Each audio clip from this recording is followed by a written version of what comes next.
Franck Ferrand sur Europe 1, au cœur de l'histoire. C'est une grande voix de la télévision que Franck Ferrand a choisi de nous faire entendre aujourd'hui sur Europe 1. Bonjour Franck. Et oui, bonjour Julia, bonjour à tous. Cette voix, vous allez la reconnaître dans un moment, c'est celle de Patrick Brion. Et dans votre esprit comme dans le mien, elle est indissociable d'un générique célébrissime et que voici.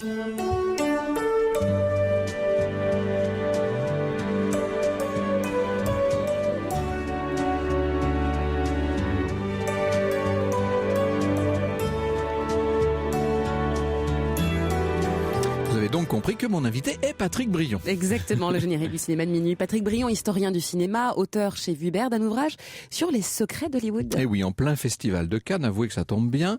J'aimerais ajouter un mot à propos de Patrick Brion. Il est le fils du grand historien et romancier, l'académicien Marcel Brion, dont j'ai souvent, dans le cadre de nos rendez-vous au cœur de l'histoire, l'occasion de mettre les travaux en avant.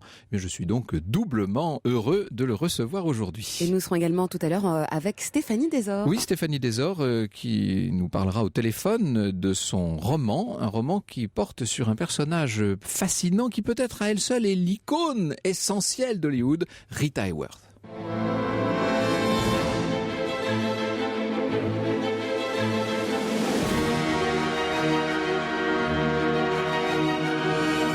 De 13h à 14h sur Europe 1, au cœur de l'histoire.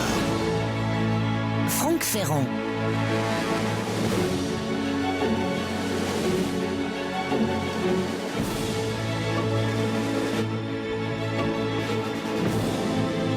Blaise Cendrars appelait cette cité la Mecque du cinéma et Joseph Kessel disait d'elle « Les catholiques ont le Vatican, les communistes Moscou, les femmes Paris, mais pour les hommes et les femmes de toutes les nations, de toutes les croyances, de toutes les latitudes, une ville est née plus fascinante que tous les sanctuaires, elle s'appelle Hollywood.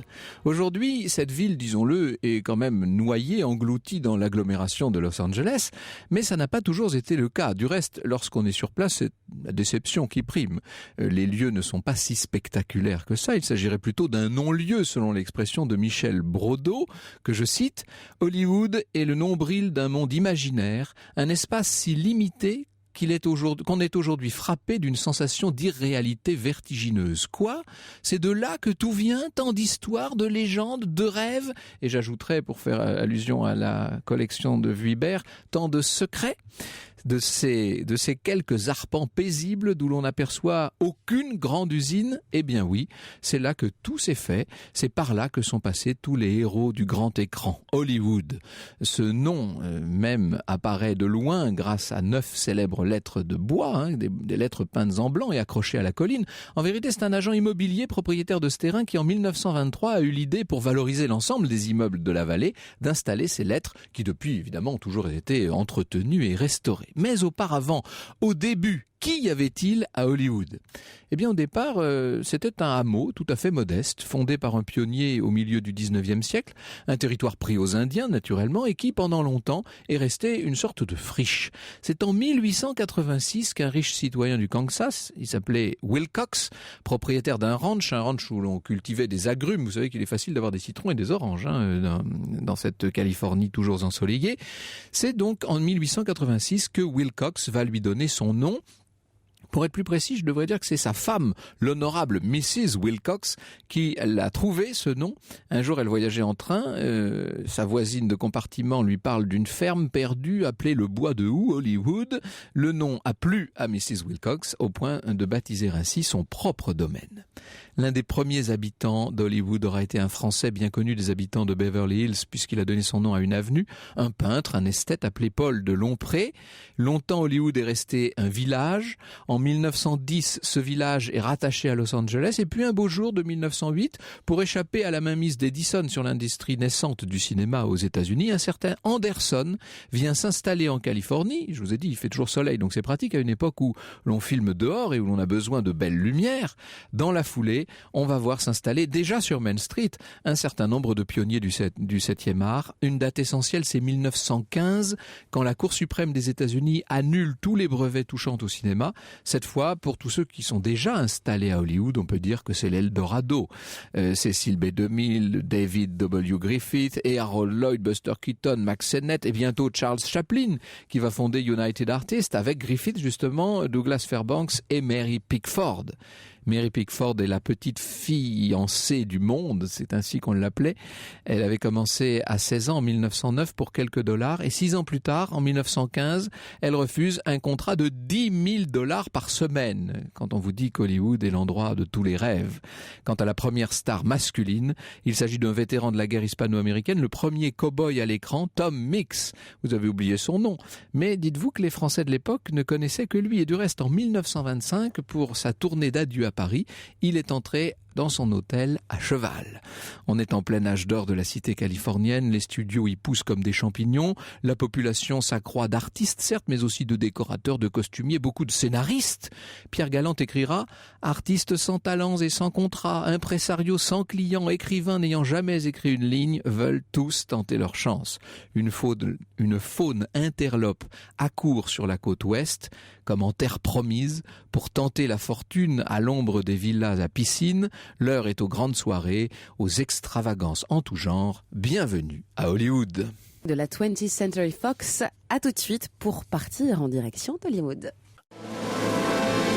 L'histoire sur Europe 1, c'est avec Franck Ferrand.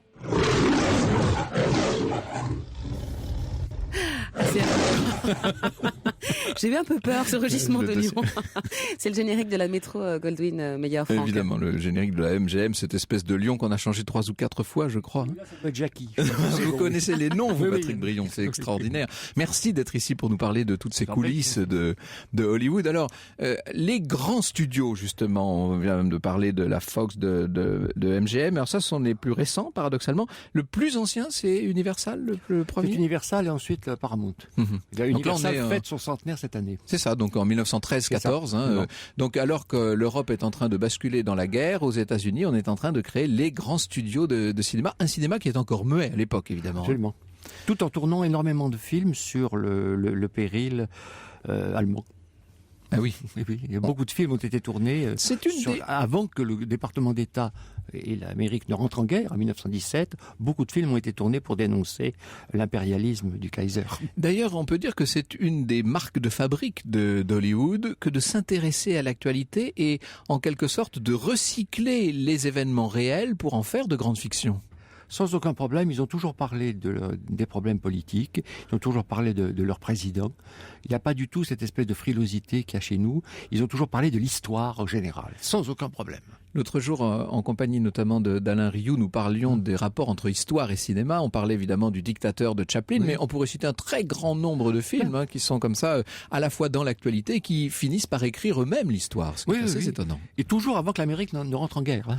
Alors, qui sont ces pionniers du cinématographe, comme on dit à l'époque, qui viennent s'installer à Hollywood au début du XXe siècle? D'où viennent-ils? Qui sont-ils, Patrick Brion? Ils viennent de partout, ils viennent de Russie, ils viennent d'Allemagne, ils viennent d'Italie. Donc ce sont des étrangers essentiellement. Ce sont essentiellement des étrangers, absolument. Pour la plupart d'origine juive. Ce ne sont pas des gens qui connaissent le cinéma, puisque le cinéma vient tout juste de naître, en 1895. Mais les États-Unis, c'est le grand rêve doré. Ils vont gagner des fortunes là-bas. Et ils s'intéressent au théâtre. Or, le théâtre est complètement bloqué par des contrats qu'ont les Anglais. Ne peut pas s'intéresser au théâtre. Qu'est-ce qu'il leur reste à faire? Eh bien, c'est le cinématographe, en effet. Et là, il suffit d'une petite tente, d'un petit appareil de projection, de quelques films. On fait payer un nickel aux gens. Et après avoir loué les films, on les produit soi-même. Ça devient donc assez vite ce que les Américains appellent un business. C'est-à-dire qu'on est moins qu'en France. On pense évidemment, on a toujours à l'esprit les grandes féeries foraines du tout premier cinéma français, bien entendu. Mais on est moins qu'en France dans la création, on est plus dans la rentabilité d'emblée. On est dans la petite rentabilité qui devient au fur et à mesure une très grande rentabilité. Et ce qui est intéressant, c'est que ces gens qui n'avaient pas de culture ont eu au contraire la volonté de mettre la barre très très haut, d'engager des scénaristes. Et ce qui est très curieux, quand on voit les manuels de production des compagnies de l'époque, ces gros manuels magnifiques et illustrés, les réalisateurs, les acteurs et les scénaristes sont sur le même plan. ce qui n'est pas du tout le cas dans les autres pays. Le producteur joue un rôle essentiel par rapport à tous ces... Essentiel, oui. Enfin, il y a le patron du studio, Oui, c'est ça. et le producteur, c'est l'interface entre le patron et le réalisateur. On a évidemment, nous aussi, nos studios. On va avoir Pathé en France, on va avoir Gaumont, etc. absolument. Mais on a l'impression que les producteurs américains ont un rôle beaucoup plus important, plus moteur, en quelque sorte. Hein. C'est ce qui ressort de cette histoire hollywoodienne. Oui, d'abord, ils sont un peu plus nombreux, et puis ce sont des aventuriers. C'est ça qui est passionnant. Je pense que je ne veux pas dire du mal de nos producteurs du cinéma muet, je pense que c'était plutôt des hommes d'affaires, etc. Les Américains étaient des aventuriers, puisqu'ils venaient de n'importe où pour parler à tout le monde. Ah oui, c'est ça. C'est ça qui est... Ils avaient une dimension d'emblée universelle, ce qui ressort très fortement de votre ouvrage, Les secrets d'Hollywood, à la librairie Vuibert. Alors, les grands producteurs d'Hollywood, c'est évidemment Samuel Goldwyn, c'est Louis B. Mayer, bien entendu. Oui. On va en parler dans un instant ensemble, Patrick Brion. Europe 1. Trouver un travail reste un vrai parcours du combattant, mais vous ne connaissez sûrement pas les professions où la main-d'œuvre manque, donc soyez à l'écoute dès 14h. Elena et ses experts vous diront tout. Ils attendent d'ailleurs vos questions et puis témoignages.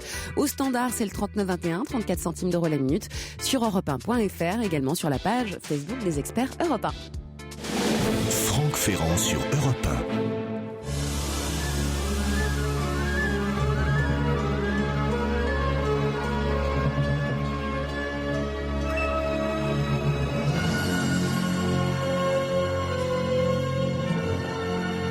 Un extrait du générique de la Columbia Pictures sur Europe 1, Franck. Oui, évidemment, toutes ces grandes maisons ont en quelque sorte une sorte de gimmick. Hein. On reconnaît toujours d'emblée leur enseigne et leur musique. Ça, le lion de la MGM, l'espèce de truc électrique de la Fox, Les projecteurs.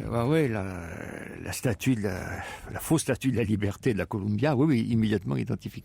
Alors, ce qui est assez fascinant avec ces grands producteurs, je pense évidemment à Sam Goldwyn d'abord, c'est qu'ils ont une passion pour la culture classique. C'est assez inattendu puisqu'ils s'occupent d'un tout nouvel art qui est en train de créer ses propres repères. Or, ils ont la passion des grands textes, des références, en quelque sorte. Ce ne sont pas des gens extrêmement cultivés, ce qui n'est pas du tout naturellement un reproche. Ils n'ont pas pu bénéficier d'une énorme culture dans les pays où ils étaient, mais ils connaissent les grands textes, en effet, et quand ils arrivent à Hollywood, ils se disent on va adapter ces grands textes, et surtout on va faire appel à des romanciers qui sont déjà connus, parce que l'avantage de romanciers connus... Pas les moindres. Non, pas les moindres. Et ils vont engager, alors avec des résultats plus ou moins heureux, mais on va voir Dos Passos, Saroyan, Dashiell Hammett, Chandler, Hemingway, Faulkner, Ça peut aller, et quelques autres, travailler pour le cinéma. C'est ça. Et Eux sont ravis parce qu'ils sont admirablement payés, les scénaristes. Ils sont moins contents parce qu'on leur donne un petit bureau et ils ne peuvent pas faire ce qu'ils veulent. Mais c'est une soif de culture. Vous racontez combien Goldwyn était passionné par la découverte de grands talents littéraires. On lui signale notamment un jour qu'un homme écrit particulièrement bien, c'est Maeterlinck, l'homme en question. Il est formidable qu'il m'écrive un scénario. Alors en effet, Maeterlinck a écrit quelque chose qui est d'ailleurs... Le grand entomologiste, il faut dire, un spécialiste des abeilles. C'est l'histoire d'une abeille qui évidemment est impossible à porter à l'écran. Et ensuite on lui a dit, il y a quelqu'un d'autre qui est très bien, c'est Georges Bernard Shaw. Ah oui. Qui viennent. Ah non, il veut pas venir, il veut pas. Il quittera pas Londres. Oui. Bon, pas de problème, dit Goldwyn. Je me précipite à Londres. Il dîne, je crois que c'est au Claridge, avec Georges Bernard Shaw, et il lui explique tout ce qu'il veut faire. Et le lendemain, il reçoit une carte de Georges Bernard Shaw, lui disant: je vous remercie énormément du dîner. J'ai écouté avec soin tout ce que vous m'avez dit, mais nous ne pourrons jamais nous entendre parce que vous ne vous intéressez qu'à la culture, alors que moi, je ne m'intéresse qu'à l'art. Oh, magnifique. Ça, c'est du Bernard Shaw tout craché. Après tout, on s'intéresse toujours à ce qu'on a le moins. Finalement, c'est peut-être ça. Il en avait pas mal, Shaw, tout de même, oui. Alors, dans MGM, Maître Goldwyn Mayer, il y a Mayer aussi. Alors, lui, c'est un personnage plus en demi-teinte, si je vous ai bien compris. C'était un homme qui venait de Russie. C'était un homme qui n'était pas facile, mais ça a été un véritable patron. Et il a fait de la Metro Goldwyn Mayer la plus grande compagnie de l'époque. On disait que c'était la Rolls ou le Tiffany, qui avait plus d'étoiles à la MGM qu'il n'en avait dans le ciel. Alors ça se dirige. La MGM, c'est une ville, c'était 5000 personnes qui travaillaient pour le studio, sur place. Ils n'étaient pas chez eux, ils étaient dans le studio. Tout le monde, et c'est ça, il y avait une émulation qui était formidable. De ville en autarcie, on construit des décors fascinants. Ils se voyaient tous à la cantine, ils échangeaient des idées. Il y avait une camaraderie. On va pas faire un numéro de pipeau mais il y avait une véritable, en tout cas, chaleur humaine, parce que tout le monde travaillait pour le film, pour que le film soit le meilleur possible. Oui, c'est ça. Ce film devient en quelque sorte le point commun de le point de mire de tous ces talents divers. Parce que ce qui est extraordinaire aux États-Unis, qu'on a peut-être un peu moins eu en Europe, quoique, mais c'est que on ne néglige aucun des postes, en quelque sorte. On veut les meilleurs éclairagistes, on veut les meilleurs techniciens sonores, puisque, évidemment, grande révolution, c'est le cinéma parlant. Oui. Mais il ne faut pas oublier, le cinéma, contrairement à la littérature, c'est une œuvre collective. Hein. Il n'y a pas le réalisateur tout seul. Je parle de l'invention du parlant, ça me donne envie de passer un petit extrait quand même de Singing in the Rain, évidemment, la comédie musicale qui raconte cette révolution extraordinaire du parlant à Hollywood. Parler des stars d'Hollywood, ça aussi c'est une création d'Hollywood, c'est-à-dire que on va faire que les acteurs et les actrices soient de véritables légendes vivantes.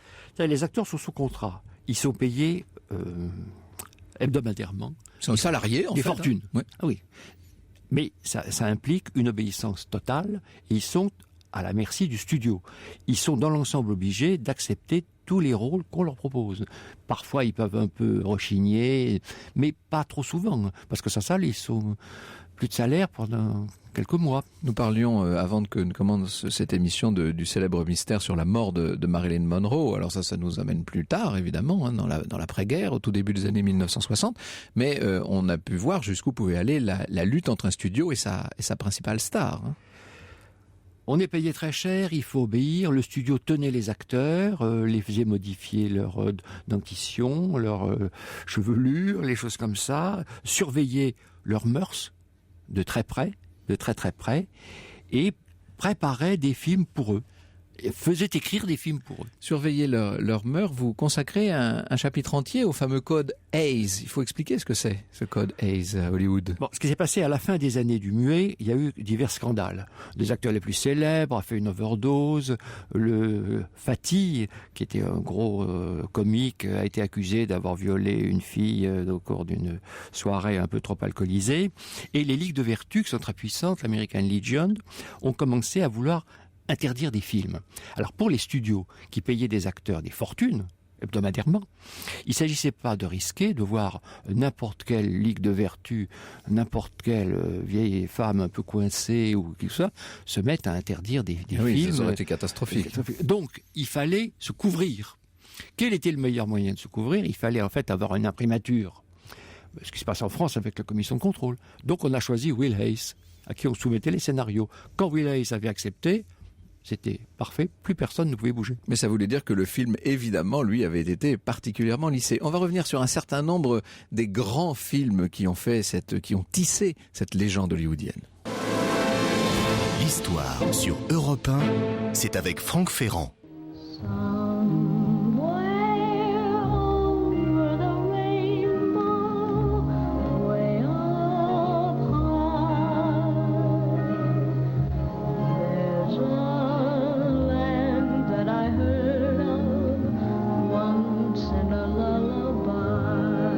Judy Garland sur Europe 1, Over the Rainbow, extrait du Magicien d'Oz, Franck. Ah, c'est émouvant, la voix de Judy Garland. Quel film extraordinaire.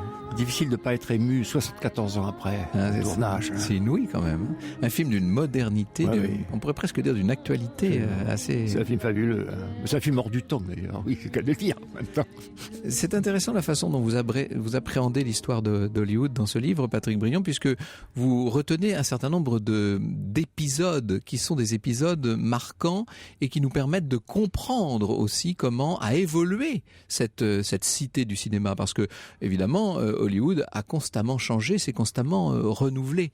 Parmi ceux qui venaient lui apporter du sang frais, en quelque sorte, il y a des personnages dont on parle peut-être un peu moins que d'autres, même si un certain nombre de pièces de théâtre, notamment, leur ont été consacrées. Ce sont les scénaristes qui jouent un rôle essentiel.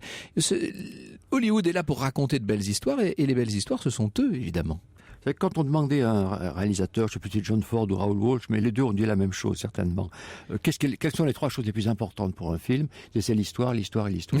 Voilà, c'est ça.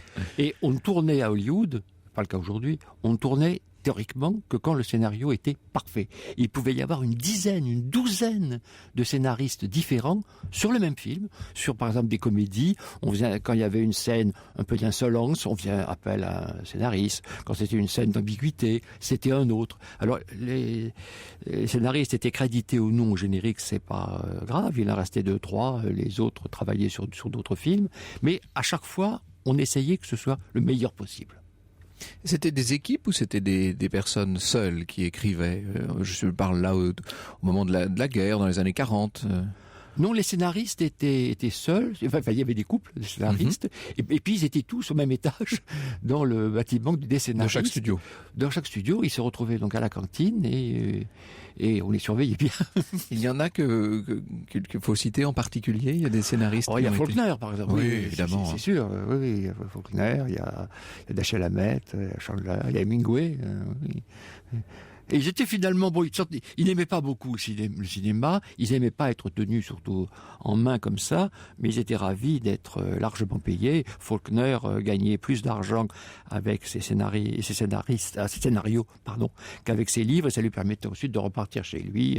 Il avait une maîtresse à Hollywood, donc c'était très bien, il avait la paix. Évidemment, l'une des sources de tous ces grands films hollywoodiens, ce sont les livres, précisément. On adapte de grands romans, on adapte de grandes sagas aussi, bien sûr. On adapte tout, on lit tout. C'est ça. Le moindre petit article, le moindre roman, la moindre pièce était lue avant qu'elle ne soit jouée à Broadway ou que le livre ne sorte. Il lisait les bonnes feuilles. Alors vous nous dites que les scénarios étaient parfaitement rodés avant qu'on ne commence à tourner la première scène. Ça n'est pas le cas de Casablanca, par exemple. Non. Ça, vous nous racontez l'exception Casablanca. Il y a naturellement des exceptions. Et c'est assez intéressant parce que au milieu du tournage, Ingrid Bergman se dit, mais moi j'ai tout de même besoin de savoir avec qui mon personnage part-il à la fin. Et est-ce avec mon mari, Paul Enright, est-ce avec mon ancien amant, Humphrey Bogart? Il faut que je le sache pour jouer d'une manière ou d'une autre. Alors elle va en parler à Michael Curtis, le réalisateur, et lui dit, alors avec qui est-ce que je pars à la fin? Il lui dit, mais moi je n'en sais rien. Et ce qui est très intéressant, c'est qu'il lui dit, jouez entre deux. Jouez de façon que chaque scène... Tout soit possible. Tout soit possible. L'une ou l'autre. Et quand on revoit le film, j'ai revu le film dès que j'ai appris ça, il y a plusieurs années, j'ai revu le film, et c'est évident qu'elle joue comme ça. On écoute, si vous voulez bien, le générique de personnage qui va, en quelque sorte, qui dépasse très largement le rôle d'acteur. Il devient une sorte de symbole, d'archétype moral. Ça, c'est fascinant. Il y en a eu d'autres. Il y a eu Charlton Heston, évidemment, Marlon Brando. Enfin, il y a eu Gary Cooper. Il y a des gens comme ça. Oui, mais ce sont on dirait en France, monstres sacrés ou stars. Oui. Ils dépassent le simple rôle. Ils deviennent un modèle social, quoi, disons les choses. C'est ça, ce qui n'est pas le cas, plus le cas des acteurs américains aujourd'hui. Non, bien sûr. Oui, qui sont des acteurs, mais pas des stars.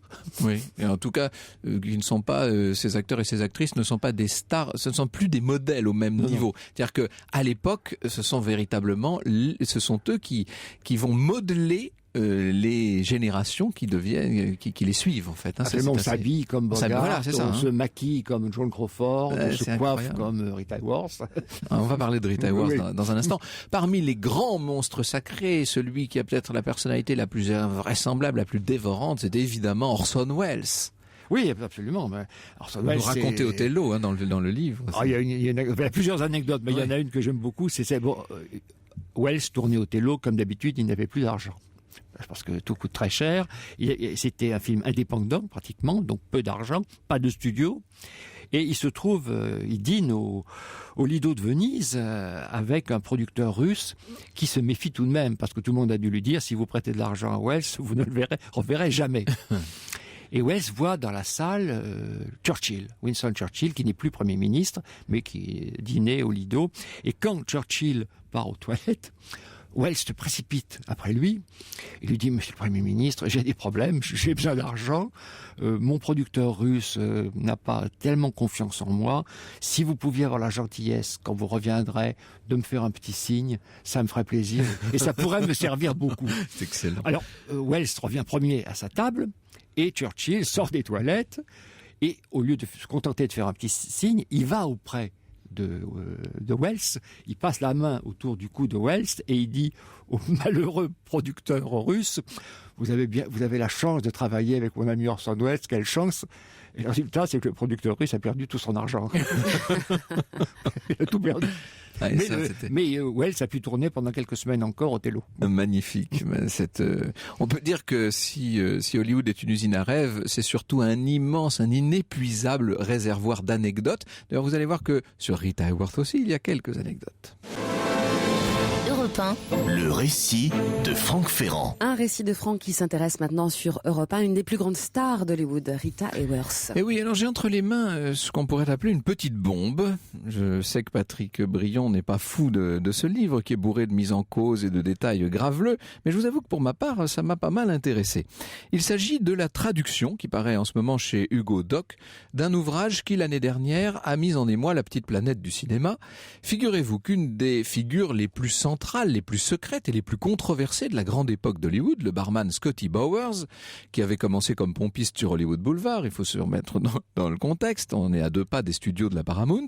Figurez-vous que ce vieux monsieur de 89 ans a décidé de raconter à un scribe ses souvenirs d'après-guerre. Alors vous allez comprendre l'ampleur du scandale quand je vous aurai dit que ce garçon, il y a 60 ans, était l'entremetteur numéro 1 d'Hollywood et qu'il a fait une coquette fortune essentiellement en fournissant de beaux garçons aux grands acteurs gays de l'époque, Rock Hudson, Tyrone Power, Cary Grant, Charles Laughton, Montgomery Clift et bien d'autres.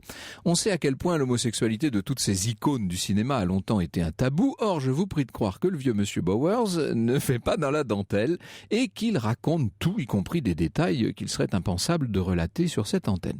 L'ouvrage s'appelle Full Service, ai-je besoin d'expliciter? Le sous-titre le fait du reste assez bien, Sexe, amour et secrets de stars à Hollywood. Alors, entre 2 anecdotes très salaces sur nos légendes du grand écran, Bowers raconte aussi ses relations avec toutes sortes de grandes dames, d'Edith Piaf à Wallis Simpson. Entre parenthèses, le chapitre consacré au duc et à la duchesse de Windsor n'est pas triste, c'est le moins qu'on puisse dire. Alors voici ce que je lis à la page 123, et ça je peux vous le lire tranquillement et sans problème. Si vous avez des enfants dans votre entourage, vous pouvez tout à fait les laisser, il n'y a aucun risque. Peu avant de rencontrer Errol Flynn en 1949, dit Bowers à son scribe, qui s'appelle Lionel Friedberg, j'avais fait la connaissance d'une superbe actrice de 41 ans, connue à l'état civil sous le nom de Margarita Carmen Cancino. Son père, Eduardo Cancino, l'avait encouragée à devenir danseuse, et elle était apparue dans certains films sous le nom de Rita Cancino. Mais lorsque son talent s'était révélé aux yeux du public dans le film Seuls les anges ont des ailes, elle avait signé un contrat avec Columbia Pictures, qui avait transformé son nom en Rita Hayworth. C'était une femme exceptionnelle, aux yeux noisettes, à la peau satinée, dotée d'une silhouette impeccable et de cheveux bruns naturels qu'elle teignait habituellement en roux. Ah oui, ça ne manque jamais, ça balance, comme on dit aujourd'hui.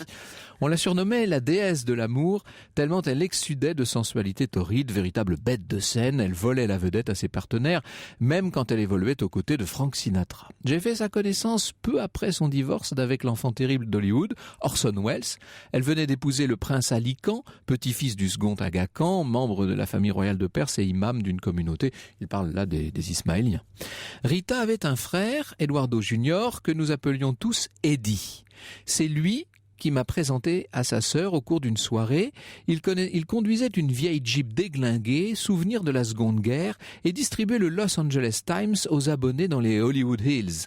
Il collectait ses journaux chez l'imprimeur à 4 heures du matin avant de les acheminer dans les hauteurs des quartiers résidentiels. Il avait épousé une actrice de 3e ordre et élevait 2 ou 3 enfants. Mais la vie ne lui faisait pas de cadeaux. Grâce à lui, j'avais fait la connaissance de son père, Eduardo, ancien danseur et chorégraphe à New York. Il s'était installé sur la côte ouest et gérait un studio de danse bien fréquenté ce studio de danse bien fréquenté à Los Angeles au coin de Sunset Boulevard et de Bronson Avenue, proche de la station-service où je travaillais. Parce qu'on est encore à l'époque, on est en 49, on est encore à l'époque où Bowers travaille donc dans cette station-service. Rita et lui s'étaient querellés un jour à propos d'une quelconque affaire de famille, et elle avait refusé de lui parler pendant des années. Et là, on entre dans tous les détails. Scotty Bowers raconte comment Rita Hayworth se montrait relativement dure avec son frère, jusqu'au jour où il a la possibilité de rendre service au frère de Rita. Alors voilà comment ça se passe. J'étais à mon poste, à la station-service, un soir, lorsqu'un client que je ne connaissais pas a arrêté sa camionnette et m'a proposé un train de 4 pneus d'occasion en très bon état, accompagné de leur chambre à air pour la modique somme de $100. J'ai sauté sur l'aubaine, je les ai rangés dans l'atelier, espérant les vendre à Eddie. Seulement il était fauché, comme d'habitude, même lorsque je lui ai proposé de les lui vendre au prix auquel je les avais achetés. Comme je savais qu'il en avait un besoin urgent, j'ai appelé Rita. Ma chère Rita, Eddie a besoin d'un train de pneus neufs et j'ai une occasion unique au garage. Est-ce que vous voulez l'aider ? Il y a eu un silence à l'autre bout du fil, puis la réponse est tombée. Vous êtes adorable, Scotty, et je vous remercie de m'avoir appelé, mais qu'Eddie aille se faire foutre. Pourquoi devrais-je l'aider ? A-t-il jamais fait quelque chose pour moi ? Rita, conclut Bowers, a tourné plus de 60 films. Il les cite, La Dame de Shanghai, Table séparée, La Blonde ou la Rousse, Salomé, évidemment, Gilda, et cette aventure épique en cinérama aux côtés de John Wayne, le plus grand cirque du monde. Mais elle n'a jamais levé le petit doigt pour aider son propre frère. Alors ça, c'est le souvenir...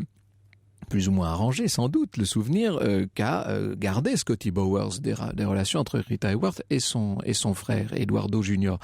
En vérité, si cette grande actrice a eu le comportement qu'elle a eu avec sa famille, c'est peut-être pour des raisons très profondes. Et ces raisons, elles ont été analysées par Stéphanie Desor dans un roman qu'elle publie chez Albin Michel qui s'appelle Le secret de Rita Rita H, donc de Rita Hayworth.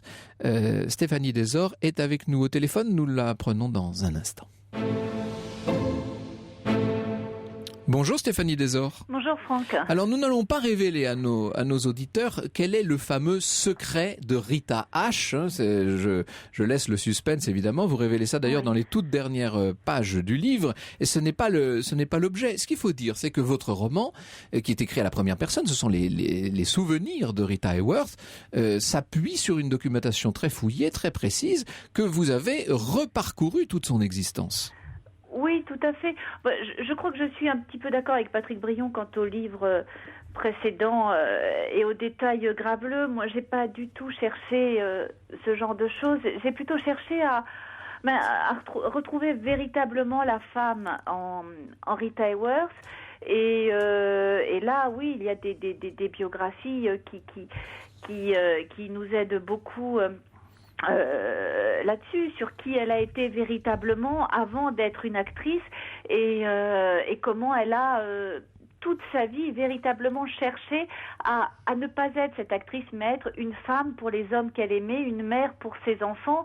Et bien sûr, il y avait ce statut d'actrice qui... Alors, elle était comme toutes ces grandes actrices, c'est ce que nous expliquait Patrick Brion tout à l'heure, elle était à la merci d'un grand studio, en l'occurrence Columbia, bien entendu. Mais alors, on va pas, nous, insister sur cet aspect. Ce que j'aimerais, c'est que vous nous parliez des deux hommes de sa vie, en quelque sorte, ce que vous faites magnifiquement dans ce roman. D'abord, celui dont on vient de parler à l'instant, cette figure impossible, dont on n'imagine même pas qu'il puisse être un mari, Orson Welles. Oui, mais si, non seulement il a été un mari, mais il a été l'homme, il a été son grand amour. Alors, quand elle épouse Orson, naturellement, toute la presse s'enflamme et titre le mariage de la belle et du génie. Et Orson, qui adorait sa femme, a ce mot magnifique, il lui dit « Mais Rita, regarde, c'est bien la première fois que l'on dit que je suis beau. » Parce que Rita souffrait, elle n'avait aucune culture, elle n'a pas été à l'école, son père l'a empêchée d'apprendre, d'avoir une scolarité normale. Elle a passé son temps à danser. Et alors, à côté d'Orson Welles, cet homme qui quand même à 11 ans a adapté sa première pièce shakespearienne, elle se sentait complètement idiote. Mais Orson va la révéler, va être un petit peu son Pygmalion. Il va lui apprendre la littérature, il va la pousser dans le cinéma pour qu'elle continue le cinéma, parce qu'elle veut arrêter, elle veut se consacrer qu'à lui. Quand elle aime un homme, Rita Hayworth, elle lui donne tout. Et tout, c'est d'abord la femme. Et c'est sa façon à elle de vivre, d'exister. Et il va lui donner, si l'on peut dire, la Dame de Shanghai, quand même. Il lui donne la Dame de Shanghai. Mais voyez-vous, le problème de Rita, c'est qu'elle en avait assez d'être considérée comme une femme fatale. Harry Cohn, Patrick Brion en parle très bien, en fait une femme fatale puisqu'il comprend que c'est là-dessus qu'elle aura un succès fou. Et elle dit à Orson, je veux être autre chose que ça, je veux être une actrice. Alors que fait Harry Cohn, c'est le patron de Columbia. C'est le patron de la Columbia. Que fait Orson ? Orson détruit tout ce qui fait la femme fatale. Il commence par couper ses cheveux. Cette chevelure luxuriante, incroyable. Il la coupe. Après, il la teint en blonde. Ensuite, il l'empêche de danser. Rita, dans tous ses films, elle danse. Vous parliez d'une sensualité extraordinaire. Elle danse dans tous ses films. Dans La Dame de Shanghai, elle ne danse pas. Et pour couronner le tout, il la laisse crever comme une chienne à la fin. Et il part sans un regard. Et pour moi, je ne sais pas ce qu'en pense Patrick Briand, mais pour moi, c'est son plus beau film. Elle éclate véritablement en tant qu'actrice. Elle est troublante, elle est perturbée, elle malmène les autres hommes. Elle est fabuleuse. Vous êtes d'accord, Patrick Briand? Elle est magnifique dedans. Ouais. Elle est magnifique. Mais elle est tout aussi séduisante et tout aussi sensuelle quand elle danse pas, d'ailleurs, en fait. Bien sûr. Et c'est ce qu'il a. Alors, ce film, c'est le crépuscule de leur amour. C'est ce que je dis dans mon livre. Ils sont en instance de divorce. Ils se retrouvent pour ce film. En fait, ils se remettent ensemble. Et quand le film sort, eh bien, comme souvent à Hollywood, à chaque fois qu'Orson fait quelque chose, c'est tellement extraordinaire que le public américain ne le comprend pas. Et donc, c'est un beat tonitruant. Et cela scelle le glas de leur mariage. Vous lui prêtez finalement les souvenirs qu'elle n'a pas pu avoir, étant donné qu'elle était elle-même, elle a été atteinte tôt de la maladie d'Alzheimer. Oui, très tôt. Ça l'a frappé très tôt, mais c'est surtout que c'était à une époque où on n'en parlait pas. On ne savait pas ce que c'était. Donc, qu'est-ce que l'on disait? On disait qu'elle buvait, comme tous les autres. On l'a traitée d'alcoolique. Et certes, elle buvait, notamment avec ses derniers maris, Dick Haymes et James Hill. Elle buvait, oui, mais pas plus que quelqu'un d'autre. Et en fait, c'était une grande professionnelle. Et elle ne trouvait plus ses mots. Elle perdait ses mots. Elle cherchait son texte. Et elle se demandait ce qui lui arrivait. Et c'était juste Alzheimer qui faisait son chemin. Merci beaucoup Stéphanie Desor. Le secret de Rita H, c'est un roman qui est publié chez Albin Michel. Franck Ferrand sur Europe 1, au cœur de l'histoire. Vous êtes, Patrick Briand, l'un des grands spécialistes, pour pas dire le grand spécialiste de l'histoire du cinéma. J'imagine que vous avez eu la curiosité de vous promener pas mal à Hollywood et vous connaissez les lieux là-bas. Non, parce que c'est trop tard, en fait. Hollywood, c'est comme si on va se promener à Disneyland. Enfin, à Euro Disney, plutôt. Pourquoi pas? Aujourd'hui, les studios n'existent plus. Le plus grand n'existe que pour les touristes, en fait, c'est ce que vous nous dites. Il existe des faux studios. On reconstitue quelques bagarres, quelques cascades de voitures. C'est tout, sont plus du tout les mêmes studios. Les studios, notamment le plus grand, qui était la MGM, a été cassé quand l'homme d'affaires Kirk Kerkorian l'a acheté. Qu'est-ce qu'il a fait? Il a cassé le studio, ce studio qui était admirable. Il aurait dû être gardé. C'est quelque chose de tragique que d'avoir cassé un studio comme la MGM, où il y avait la maison de Judy Garland, la piscine. C'est ça, parce qu'un certain nombre de ces personnalités avaient leur propre résidence, leur bureau, et même un peu plus que leur bureau sur place. Je pense à Hitchcock chez Universal, par exemple, qui avait un quartier pour lui tout seul, en fait. Et là, à la MGM, il y avait les studios, les décors étaient construits en dur. Donc ils existaient, les rues existaient, il y avait la rue chinoise, la rue française, etc. Tout ça a été démoli pour faire de l'immobilier et pour construire le MGM Grand à Las Vegas, auquel un incendie très curieux est arrivé rapidement. Oui, c'est le moins qu'on puisse dire. Pour l'assurance. Oui, il y a eu curieux. On a aidé un peu les choses. Il y a quand même eu 83 morts. L'avant-dernier chapitre de votre ouvrage est consacré à l'homme qui aimait les autres, Marlon Brando. On sent une tendresse particulière pour Marlon Brando chez vous. Oui, j'ai beaucoup d'affection pour Brando parce que c'est un homme qui aimait les autres. Son premier film était consacré aux paraplégiques. C'est très symptomatique. Il est allé dans un hôpital pour paraplégiques pendant 1 mois. Et durant toute sa carrière, il s'est intéressé aux Indiens. Il a lutté contre la ségrégation. Et ça, c'est quelque chose qu'on oublie trop facilement quand il y a eu les grandes manœuvres contre la ségrégation. Moment notamment de Kennedy. Il y avait naturellement Harry Belafonte et Sidney Poitier, ça c'était normal. Mais il y avait surtout, trois autres acteurs. Il y avait Paul Newman. Il y avait Charlton Heston, et il ne faut pas l'oublier, il y avait Charlton Heston, et il y avait Brando.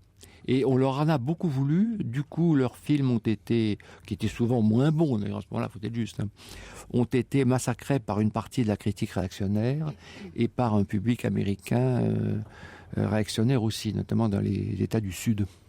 On peut dire que Brando s'est fait peu à peu beaucoup d'ennemis par ses engagements, justement, et par beaucoup. Enfin, il était à l'enterrement d'un type des Black Panthers. Il est allé jusqu'au bout, comme dans ses films. C'est ça qui est très, très, très attachant avec lui. Oui, une sorte de courage assez extraordinaire. Oui. Et finalement, lorsqu'il va jouer le parrain, c'est une résurrection, et qui est une résurrection imposée par les réalisateurs et les producteurs. Oui, que personne n'attend, parce que Mario Puzo, l'auteur du roman, et Francis Ford Coppola voulaient absolument que Marlon Brando joue Don Corleone. Ils en parlent aux gens de la Paramount qui disent jamais. Brando, jamais, avec lui, c'est une catastrophe. Non, pas lui. Il porte malheur, C'est dit-il. ça, n'importe qui sauf lui. Alors, ils se disent, ils vont voir Brando, ils lui disent, écoutez, on est gêné de vous demander ça, à vous, est-ce que vous pouvez tourner un bout d'essai? Alors, il tourne un bout d'essai dans un bout de pièce, il n'y a pas bien éclairé, volontairement. Et Brando met du coton dans ses joues, il joue une scène de Don Corleone. Et ils apportent, à ce moment-là, Mario Puzo et Coppola apportent à la Paramount le bout d'essai en disant, il y a un type, on a trouvé un acteur italien, il est pas mal, il pourrait jouer Don Corleone et peut-être. Alors les types à Paramount, qui sont des idiots d'ailleurs, disent, ah ouais, il est formidable, mais mettez-le sous contrat tout de suite, qu'il ne nous échappe pas. Alors à ce moment-là, ils disent, c'est Brando. Ah bon, bah prenez-le. Et alors du coup, c'est là où ils ont été punis. Au lieu de le payer forfaitairement, un cachet important, ils disent, puisque c'est comme ça, on va le payer uniquement au pourcentage. Ce qui fait que Brando est devenu richissime. Et il s'est passé la même chose pour le dernier Tango à Paris. Il a été payé au pourcentage. Les secrets d'Hollywood de Patrick Brion, c'est à la librairie Vuibert. C'est bien l'Hollywood historique dont vous parlez. On peut dire qu'au tournant des années 60-70, le système de production va totalement changer aux États-Unis et qu'Hollywood en tant que tel, l'Hollywood que nous avons décrit aujourd'hui, n'existe plus. Et puis je vous rappelle, chez Albin Michel, le roman, enfin c'est une sorte de confession biographique de Stéphanie Desor, Le secret de Rita H. Rita H, c'est Rita Hayworth, et il y a bien à la fin un véritable secret.